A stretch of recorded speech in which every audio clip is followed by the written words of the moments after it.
Hey guys, what's going on? Welcome to another video on my channel Hairliciously. If you guys are new to the channel, please make sure to subscribe so that you guys are updated on hair loss and hair transplant content, as well as updates on current hair loss treatments in the pipeline. Make sure to visit my website at hairliciously.com for your DH debulking shampoo and conditioners, anti-androgen, pyrilutamide, hair vitamin supplements, and a few other products to help those who are losing hair. Now, in today's video, I wanted to give you guys an update on Shiseido's autologous cell hair multiplication technology that utilizes derma sheath cup cells isolated from the hair follicles to treat androgenic alopecia.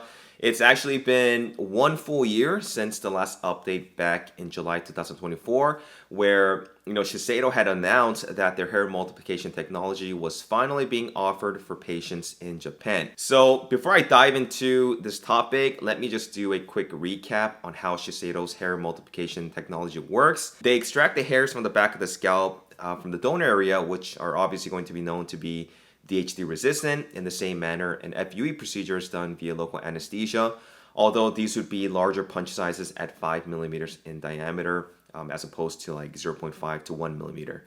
Now, once the hair follicles are extracted, the derma sheath cup cells are then isolated and cultured in Shiseido's proprietary cell processing and culture facility, and this process can take up to 6 weeks. Once the cells are fully cultured, the derma sheath cup cells are then re-injected into the scalp where thinning and miniaturizing areas have occurred.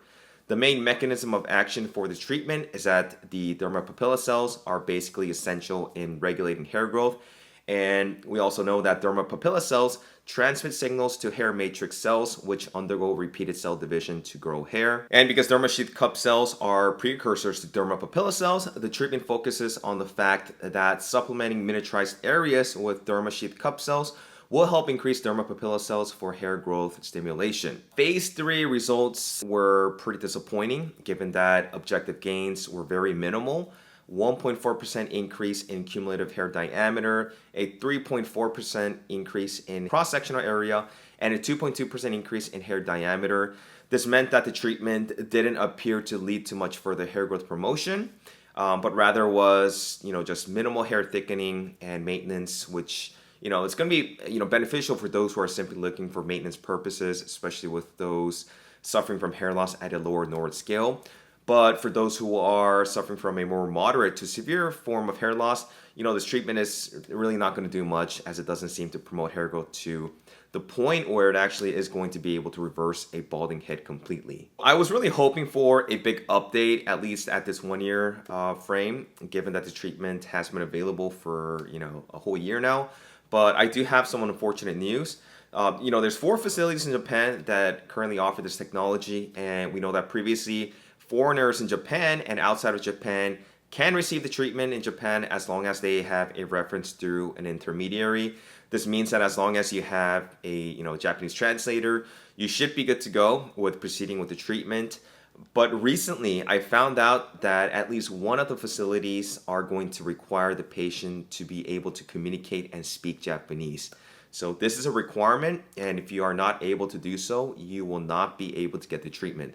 They claim that this is required so that the patient fully understands the treatment process and that they don't have to get entangled with any language barriers in the event that the treatment goes sour, or if there's any miscommunication between the two.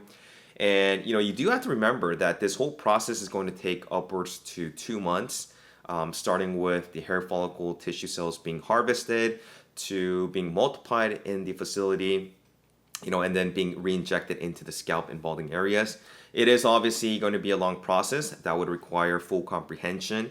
But, on the flip side, it seems unfair, especially if you already have a general understanding of the process and still want to proceed with the treatment. Sometimes you don't really have to understand the full process. It's kind of like if you want to get a hair transplant, right? Some people don't understand the full process of miniaturization. They don't know the difference between FUE, FUT. They also don't know the full process of how a hair transplant works, but they do understand that this process is going to lead to some form of more hair growth or maintenance. And sometimes you don't really have to fully understand the technical aspects. And, honestly speaking, I love Japanese culture and I've visited Japan numerous times, but sometimes I feel like they do have like this great pride where it almost feels like if you don't know the culture or their language, you're always going to be considered an outsider. And we also see the same thing happening in some Japanese restaurants in Japan where they aren't going to serve you if you don't know the language. Maybe it's because of the language barrier, or that they don't speak English, or the fact that they're afraid of screwing up your order. But I also feel like, there's a part of it due to discrimination. But like I said, this is simply my opinion. The other thing is that we also know that this treatment is extremely expensive. It's going to cost anywhere from $16,000 to $25,000 USD, which is definitely way higher than I expected, considering how this just seems to be a maintenance type of treatment that really doesn't even appear to result in major hair growth. I'd personally spend that money on 2 hair transplants, which would likely result in better hair growth than the said treatment.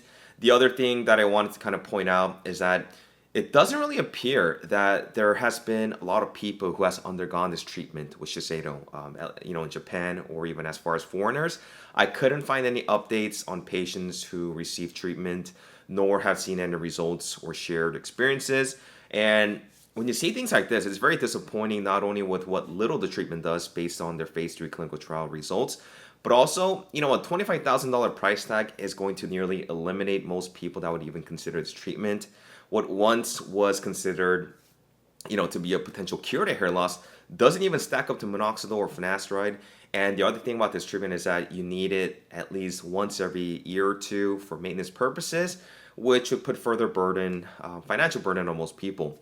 So overall, I am, just very disappointed at Shiseido's treatment, and I probably won't be doing any more video updates on this topic unless we get some impressive before and after transformations or somebody who's been able to, give their experience. But do let me know if you guys actually went to Japan to get this treatment done and how it's turned out for you. It's still early on, like I said, after just 1 year, but I was kind of hoping for more information and updates.